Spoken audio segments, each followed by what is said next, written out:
And now we're going to talk about Heirloom to High Fashion, how heritage inspires global creative expression. And for this session, we have our host, Ms. Harsha K Singh, Resident Editor and Bureau Chief, NDTV Rajasthan. And as speaker,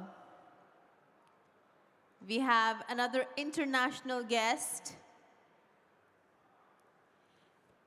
He is a Nigerian-British multidisciplinary artist and fashion designer.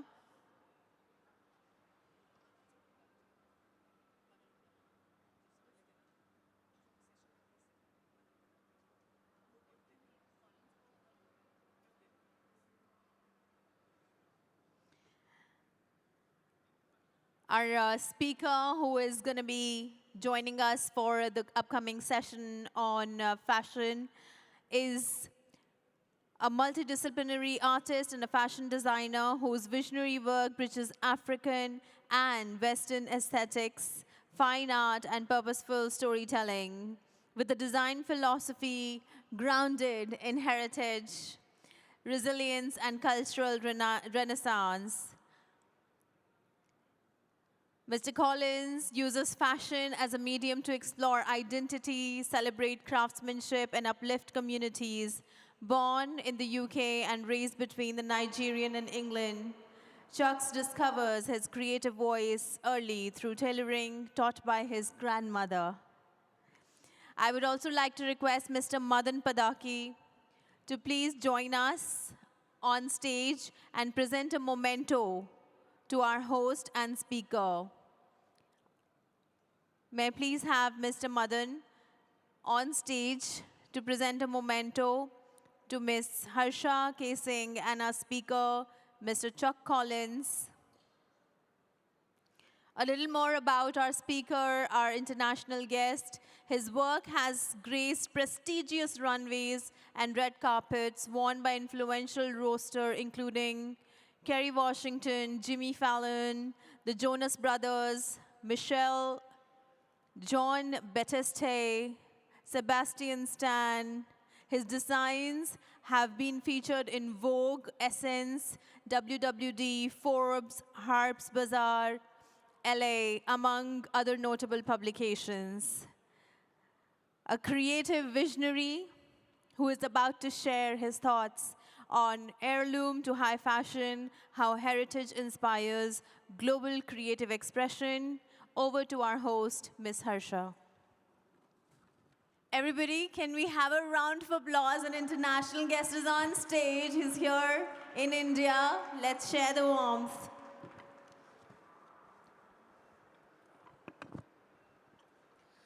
Thank you so much. It's an honor to have Chuck here with us.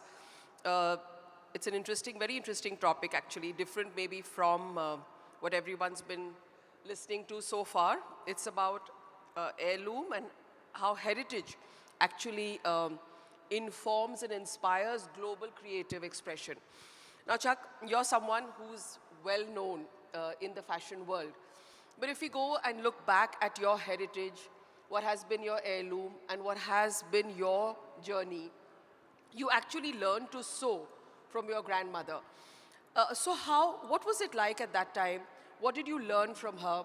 And how much is your mother and grandmother's influence reflected in your work? Thank you so much for having me, and greetings to everybody from New York. I'm excited about this because I think us as artists and us as creators, we live authentically, I will believe. I will use my story as an example. I always tell people I like to be authentic with everything I do, and part of my authenticity is my identity. I grew up between Nigeria and England, and the brands I've created so far has been a bridge between Western and African culture. I learned how to sew from my grandmother, and one of my earlier memories was she has a box of fabrics that she keeps under her bed, and she brings it out in special occasions. So, and those fabrics, those cultural heritage heirloom pieces are things that she gifted to her daughters, our mothers, that they carry back to their homes, and those are transferred to the next generation. So I think identity is something we carry with us, not something we leave behind. That's interesting, but you know, when you look at the world of high fashion, it was in some senses very elitist. It was in many senses dominated by European and perhaps even American interests. So how did you break into that elitist, maybe even insular world of fashion with your own particular identity? I think one thing with designing is understanding the why behind your words. For me as a person, as a designer, as an artist, I was able to identify who I am as a person and utilize that to tell stories. I would usually tell people as an artist, fashion is one of my mediums of expression. So what happens is what you create is who you are. So are you going to be authentic with the storytelling of who you are, or you're going to tell another person's story? If you leave it to another person, then there's cultural appropriation. So again, if you as a person is consciously and intentionally carrying your story and your heritage forward with who you are, how you dress, and how you interact with your work, it shows longevity. Well, you know, interestingly, we have something in common. We were both our countries were colonized. Yes. And there's an interesting story from the world of fashion. I was telling you about polo. And I remember the Prince of Jodhpur. He said that, you know, when he'd gone somewhere, and they said, oh, Jodhpur, are you from where the breeches were named Jodhpurs? So they said, he said, are you from Jodhpurs? He said, no, the breeches are named after me. So that's an interesting story. But given our common colonial heritage, you know, something like, say, the Jodhpurs, or even the solar topi, how much of that colonial influence is reflected in your work today?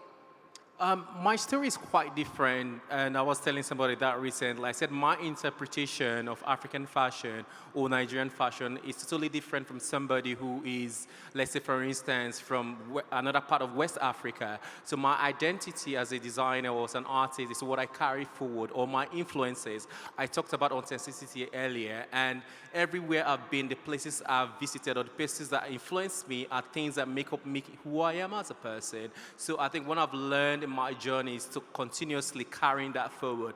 I grew up partly in England, I grew up partly in Nigeria, I grew up in France. So again, I have different areas where I have visited or have been through, and what happens to the work I do is I give reference to those places. I use that to tell stories because again, at the end of the day, my story is my work.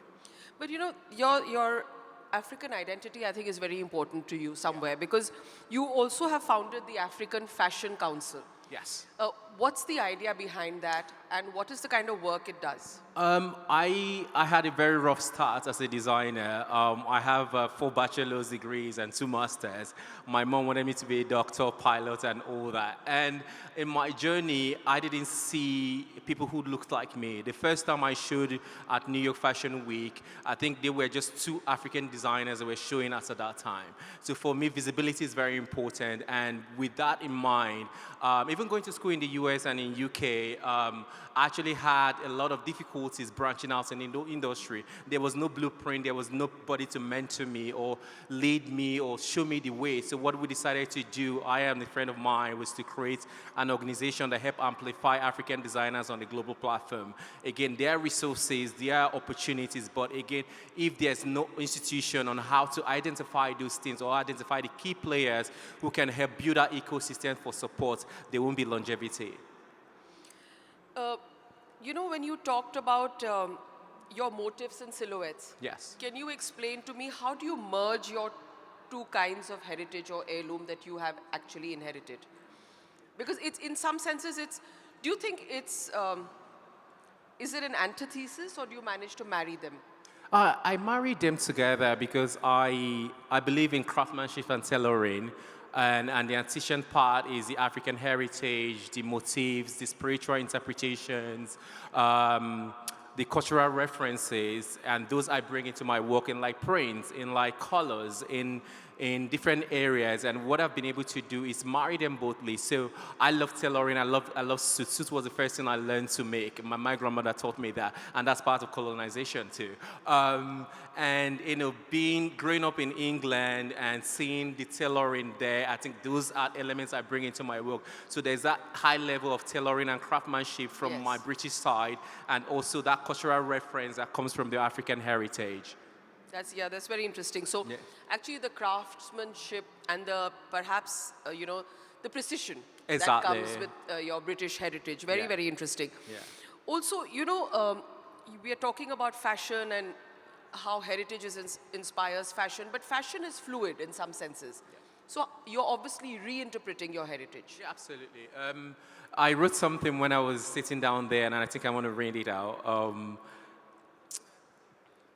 Heritage is living intelligence. When translated with intention, ancestral craft becomes a powerful driver of contemporary design, global storytelling, and sustainable creative economies. I think it's very important how we tell our stories and how we translate that to economics. A lot of times, people tend to ask me, why do you think the artisans of today should be recognized? I tell people that if you're forgetting about the artisans, you're forgetting about the story.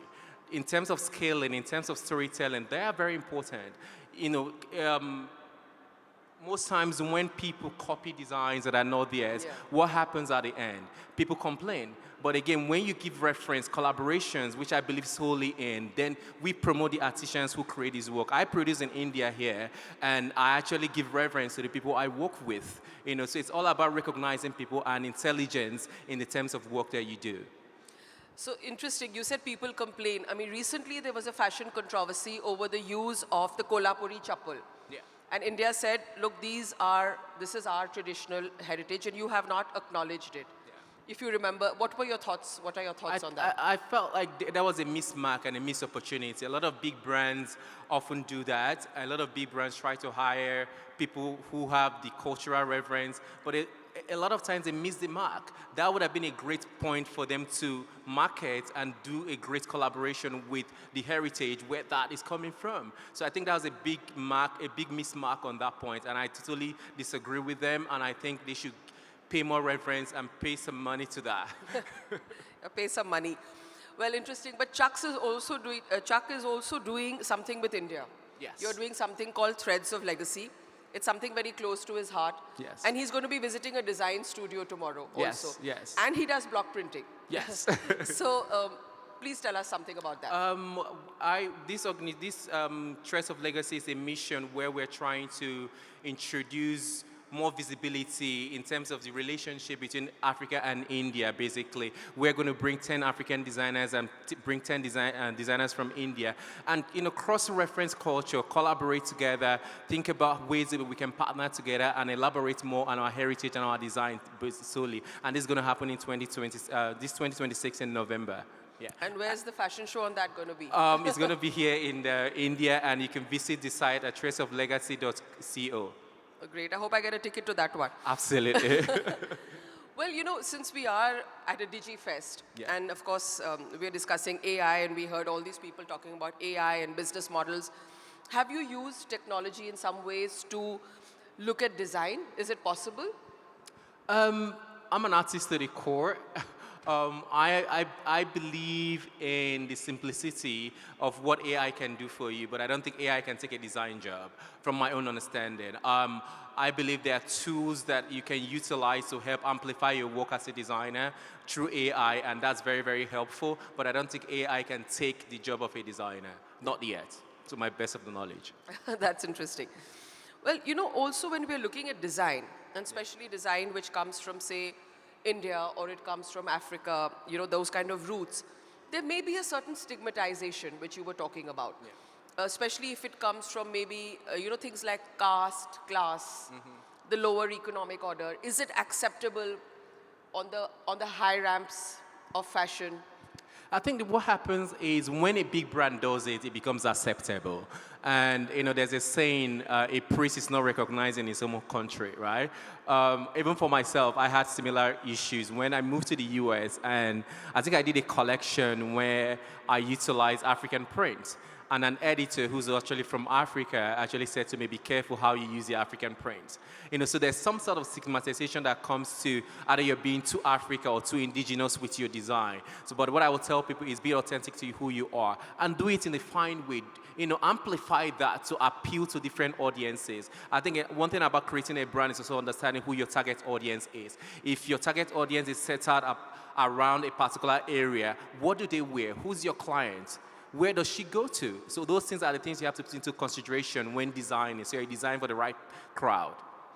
That's very interesting because, at one stage in the fashion industry, we also have to be careful about how we use sacred motifs. So for example, in a country like India, some motifs may be very sacred. Yeah. And if you use them in a different context, it could be interpreted very differently. It could lead to controversy also. So have you been careful of that? And is that something which is there in your mind as you design? Absolutely. I pay reference to a lot of spiritual references when I bring them into my design. The way you interpret design also matters depending on who your target audience is. I did a collection was called Nne, spelled N-double-N-E, which means mother. And in Nigeria, there is a deity that is that women worship that helps amplify fertility, because this was an ode to mama for me. It was an ode to motherhood, and my grandmother was a Douala. And so all those things were things I symbolized, but again, I didn't put it in the print. What I did was I interpreted it into the god of the moon. So what I did, I used a lot of secular designs, and inside the label of each of the design, I did a print with the symbol of that god. So again, there are careful ways that you can interpret design where it doesn't become overwhelming to the consumer. So again, it's very important that you pay attention to those elements when designing, yeah. So do you think that the appeal is more exotic, or can it become mainstream? I mean, the appeal of, say, indigenous communities, even Indian craft, is it just exotic and so it's looked upon from that perspective, or can it become mainstream and acceptable? I think it can become mainstream. It's actually mainstream now. I think it just needs more education and visibility so that the way it's being perceived can be celebrated, not looked down upon. Yeah. Also India has been described as something that is culturally very rich, but commercially India has not been able to leverage maybe its craft and its heritage, tradition, even economically on the global stage. What are your thoughts about that? And do you think we are being strategically undervalued? We have undervalued ourselves, or we don't have a great business model? I think India has a great business model. I think India is very talented. I know a lot of Indian designers, and I've worked with a few of them. I think what happens is even the same situation you have in here is the same situation we have in Africa. There's a lot of similarity, but again, I think the next wave is Africa and India. That's why I'm very interested in the cross-cultural collaboration here, because I feel like we have a lot of similarities. The Western world have really, really overlooked what we produce. But now they're looking back, they're taking references from our work. So definitely, I don't think it's a thing of not being celebrated. It's a thing that we have to keep representing ourselves and keep showing for. Even when we are not being recognized, we keep breaking down the doors and keep making ourselves visible as much as possible. And I say, again, I think one thing that happens with design is the story behind the work. That should be celebrated. You should document your process so that people can understand the story and the elements to who you are.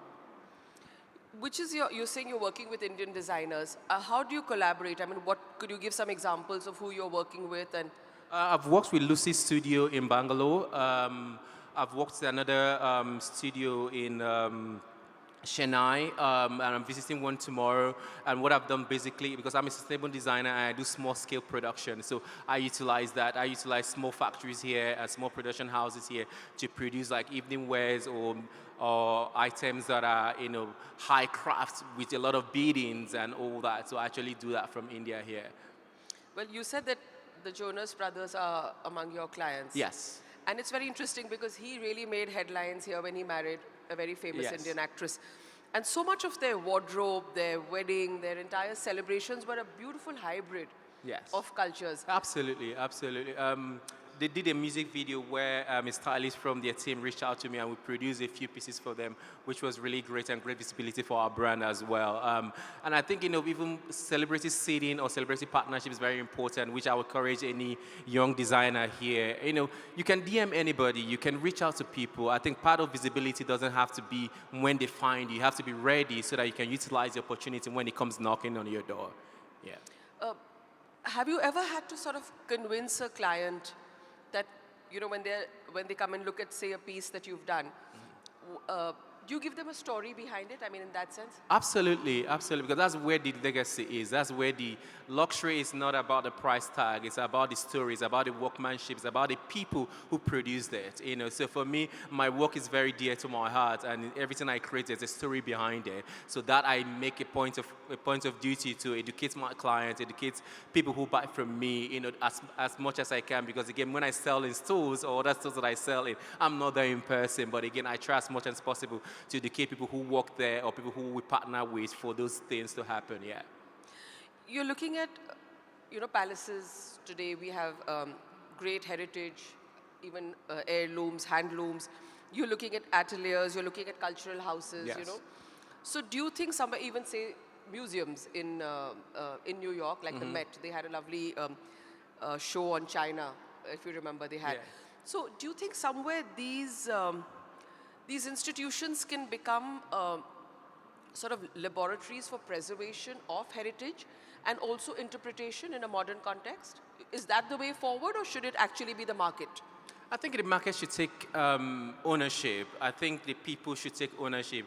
My business model is built direct to consumer mostly. I have wholesale accounts, but a part of me don't like it because I feel like when I deal with consumer directly, which is great, I have control of what I release. I have control of how my product is being represented. A lot of these houses, a lot of these museums and institutions, yes, they can help to preserve, but at the same time, I feel like with the new generation, we have to allow art, we have to allow our work to become a means of self-expression so that they can relate to that. If you're storing an artifact, if you're storing a fabric, yes, it's important, but at the same time, how does the younger generation interpret that? So again, you have to think about ways to diversify in what you're doing and build a proper ecosystem that can help translate that to the next generation. I think that's very important. That was just what I was coming to, because, younger audiences, they want to be relevant. They don't always want to wear something which is very reverential, or they may appreciate their culture, but they also want to be with it. They want to be relevant. They want to be hip hop. Yeah. So how do you reach out to the younger audience? And do you also retail? I mean, do you also have sort of outlets in Africa, or is it just in New York? No, we have outlets in Africa. We sell in few stores there, and we sell in New York, and also actually in London too. I think with my business, what we do mostly is we have different collections that cater for different audiences. We have a sport line which cater for the more younger audience, and we have the high-end luxury line which cater for the prime customers that we're targeting. So I think for us, also from my business model, what we do is create different drops that appeal to them, centered around what they are used to or what they are interested in, and bring the cultural storytelling also infused into the product that we're releasing to them as well. Yeah. Can you just tell us a story about a example of your heritage that got translated into your work? Just anything which inspired you and which got translated into the kind of couture that you did. So I did a collection in 2024 called Ne, which I was talking about, which was a little controversial because I haven't done anything like that in a minute. And I had a pregnant woman on the runway, and I had somebody who had given birth, a mother with a child on the runway. That collection was an ode to my mother, to my grandmother, women who trained me, women who have supported me. I've been blessed enough to have strong, powerful women around me, and in my journey as an artist, even as a designer, women have played vital roles for me, and I'm of the opinion that when you empower a woman, you empower the world. And at the end of it, I utilize African print a lot in the collection. That was the one I was telling you about, the deity. And the prints I utilized there, we did block printing called Adire in my native language. I utilized that, and when this show opened, the visuals that were on the screen were traditional dancers with deities, the masquerades, and all that.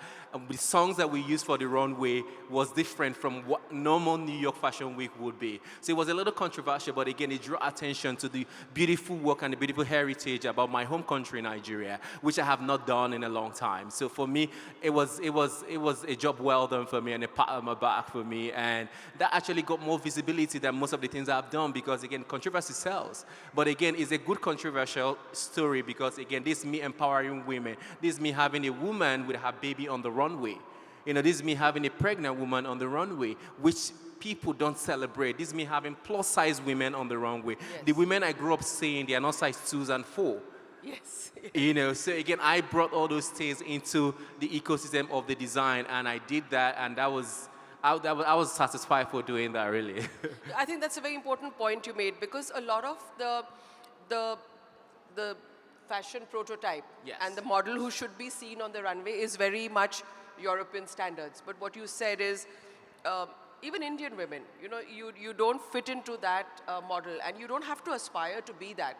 And I think it's very interesting that you actually broke the stereotype on the runway. But obviously the matriarchal influence is very strong. Is that also because of your Nigerian roots? Yeah, I would say, yes, absolutely, because again, who I am is where I'm from. My heritage, everything I've learned in life, different places I've lived in, empowers me to become who I am. So those influences, I can hide them. Again, I don't think I've done any show where I didn't have a plus-size model there, and for me, it's very important because that's my identity. And that's part of visibility we were talking about. If I'm being authentic with who I am as a person, as a business owner, then again, the people I'm trying to cater for get seen. And when they are seen, they feel appreciated. And that's the same thing with heritage. So again, the more we do that, not just me as a designer, but even a lot of people who are in the design field should celebrate these women, celebrate people who we've seen or who we grew up with. That's part of my story, and I do that every day. That's very encouraging. Thank you. I'm also getting to be plus size now, so I'm quite happy that you're celebrating plus size. Also, I just wanted to ask you, of course, you're a very, very serious designer. You were also very featured on the runway. But somewhere, what is your advice to younger people who are coming in? How to beware of trivialization? Don't trivialize your heritage. Because they might do it to want to become popular, I think it's okay to take criticism.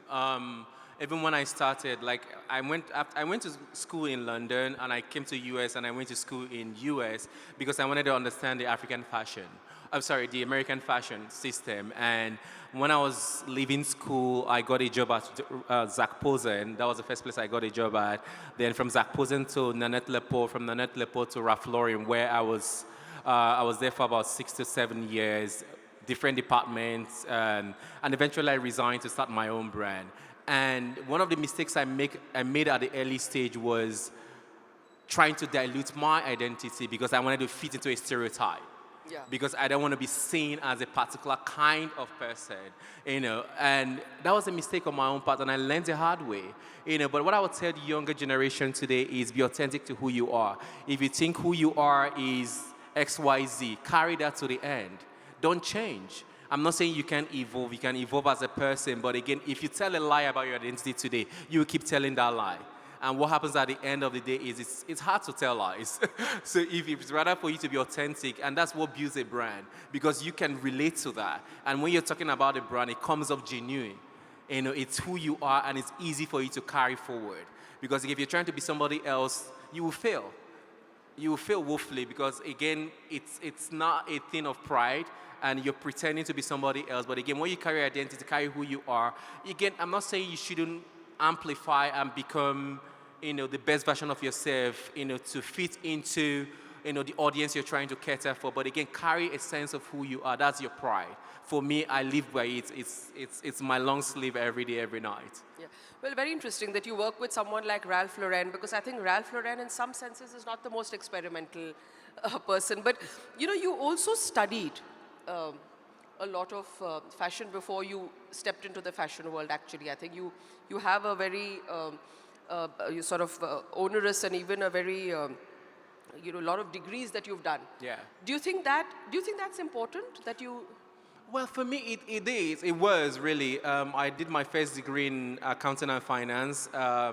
Then from there, I went to social works. Then I did marketing, and eventually I decided to go to art school. Then I did my two masters. My first master was international relations, and I focused on youth and economic development. I think everything I've learned along my journey has amplified me to become a great business person, has helped me to become a great entrepreneur, has helped me to become a great artist, and also help me to become a great human, because I don't think any knowledge is wasted. At first, I was upset because I felt like I was getting those degrees from my mother and my family because, again, as a male figure, I couldn't be a designer. I can't tell my parents I wanted to be an artist. No, you have to be a doctor or a pilot. So that happened, and I did all those things, and I didn't.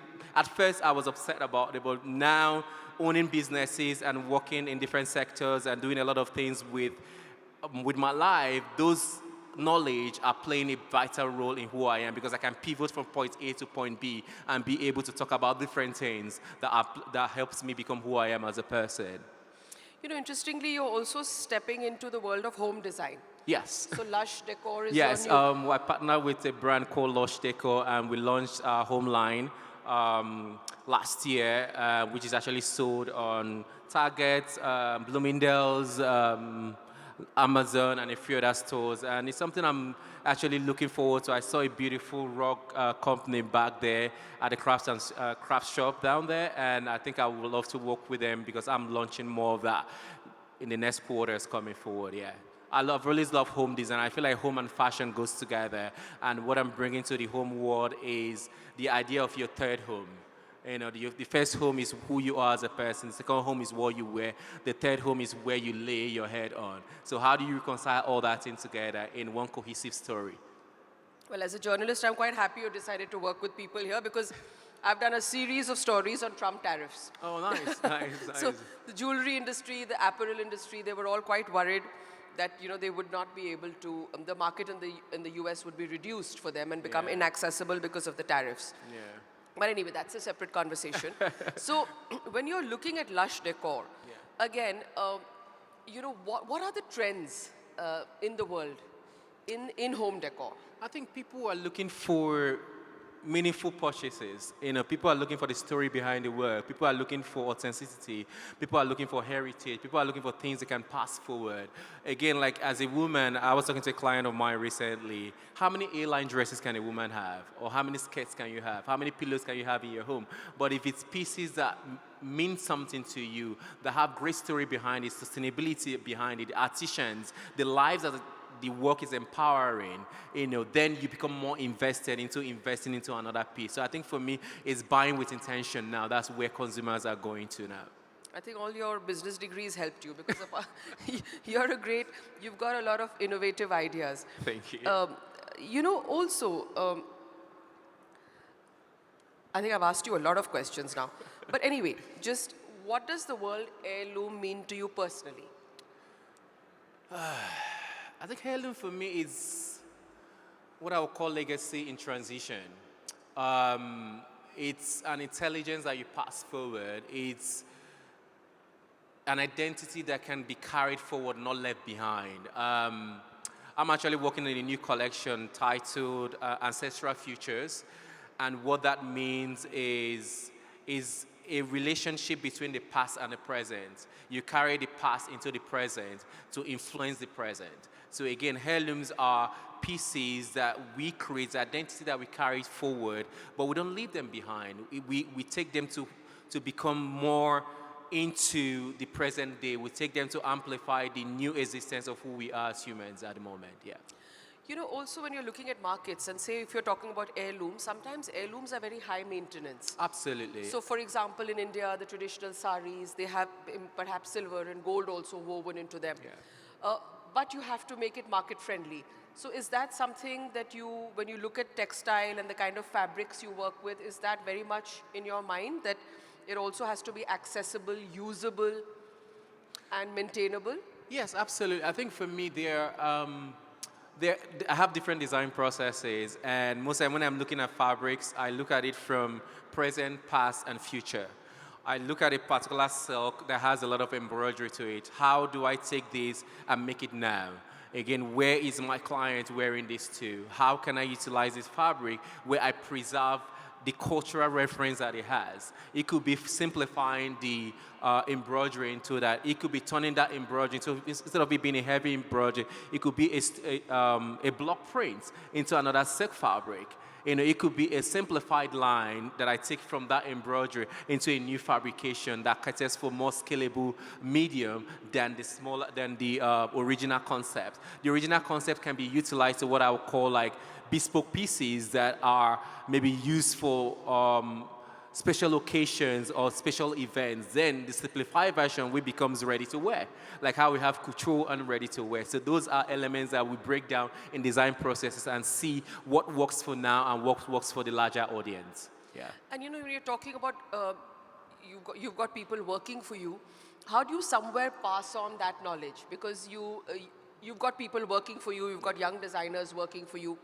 How do you ensure that their creative expression amalgamates with yours, but they also carry forward your legacy? I think I give people free hand with guidelines. Most people on my team, they will say, oh, he's hard to please. I believe that everybody has what I would call above your best. I have a design team that I work with, and most times I give people like what I would call briefs, and they create something, and other times I create a brief with sketches and I tell them to simplify this to meet with who they think their target audience, or how would you wear this as a person. So it's always a collaborative effort. It's not just a one-person thing. And at the end of the day, I have the final design, I have the final say. But what I do is give them the creative freedom. That doesn't mean it will end up in the collection or it will not.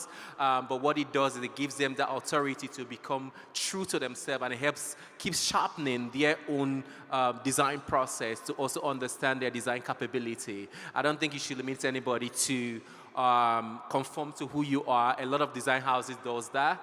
I don't have to use the design, but I can give you that visibility to be able to take your design to the next level. And for me, that's part of education. I work with a school where I'm also an adjunct, Berkeley College, and I bring experiential learning there. I was a designer and resident there first, and I bring experiential learning, and I work with students, young students, and bring them into my studio, and they are part of everyday activity that happens in real life. So they utilize that to learn the process. They have the experiential authority in terms of creating garment, in terms of marketing, in terms of different areas of a design house, and that helps to sharpen their knowledge as well. So where did you find more acceptability, you think, in the British market, or do you think the American market is more accepting? I think both, actually, at the moment. At first, it was the British market, because Americans don't like to wear a lot of colors. But now, I think it's almost like, 30% of my sales 35% of my sales come from England.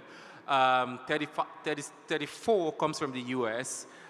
Then the remaining part is spread across different parts of the world. So I think at the moment they are kind of struggling. It's between they're trying to learn who's first or who's second, and I'm okay with it. Yeah. Also, when you're talking about heritage and heirloom, the craft that you may inherit is time consuming. Say, for example, even block printing. Yes. Now there are alternates to that. You don't use the traditional method. So how do you adapt craft with innovation? There's something called sublimation printing. I've done that. It's a sustainable way of printing, which is digitally. So it depends on what I'm working on, really. But again, I think there are different ways of interpreting your heritage and bringing it into your work. It could be a signature. It could be a motif from a spiritual reference, or even a cultural building from your place of birth or something. So again, for me, there are different ways of interpreting it and also staying in tune to modern innovations. Yeah. I think we've had discussed a lot of things with you, but just something about what would you say are the fashion trends for the coming season? What are the colors? And what is your dominant fashion narrative for this season? I think that will be my last question, and then Sorry, people come can again ask with the you last part? Well, I think, you know, just what are, as someone who's working in the fashion industry, what are the fashion trends for the coming season? The dominant colors, and what is going to be your dominant fashion narrative for the year ahead? I think I will start with my narrative for the year ahead. I think it's giving myself grace. I think a lot of times the industry puts you into a box where you need to bring out 4 collections a year. I am not doing that anymore. Because it takes time, it takes resources and all that. So I think for me, I'm going to, you know, create with ease and create the work that I appreciate as a designer and also as an artist. So, you know, utilizing everything I have within my means to also help amplify other cultures, other works, and, you know, pay more attention into collaborations and bringing in more culture and helping others grow as well. In terms of color and trends, I think a lot of people are going into easy clothing now. Colors that people are gravitating towards is like the off-white. They said that's the color of the year. They call it like a snow white. Then also the browns are still very, very much in tune because people are appreciating the brown color more. And I think, you know, like I personally gravitate towards a lot of sea colors. And those are kind of like my bright colors. And those are kind of colors that I'm seeing a lot of, you know, people dive into. The different shades of green, the different shades of like aqua blues and all that, yeah. So very summer colors is what you're saying. It's summer, then a little bit of white, and the browns are definitely earth tones. Yeah, those are definitely in tune for 2026, 2027, yeah. Okay. Just last question before we end. What would be the Indian motifs you would like to work with or have thought of working That's the secret. I'll keep that, and when the collection comes out, I'll show you. Okay, great. Thank you so much. Thank you so much for Chucks. having me. It's been an absolute pleasure talking to you. Likewise. Back to you now, Kanu. Thank you very much for this wonderful fashion-oriented and design-oriented and insights-oriented session by our speaker, Mr. Chuck Collins, and our host, Ms. Harsha. Thank you, both of you, for sharing such wonderful stories of fashion with us. I think fashion is the closest you can stay to art, and it's a daily dose of art in life, and it really does make life more colorful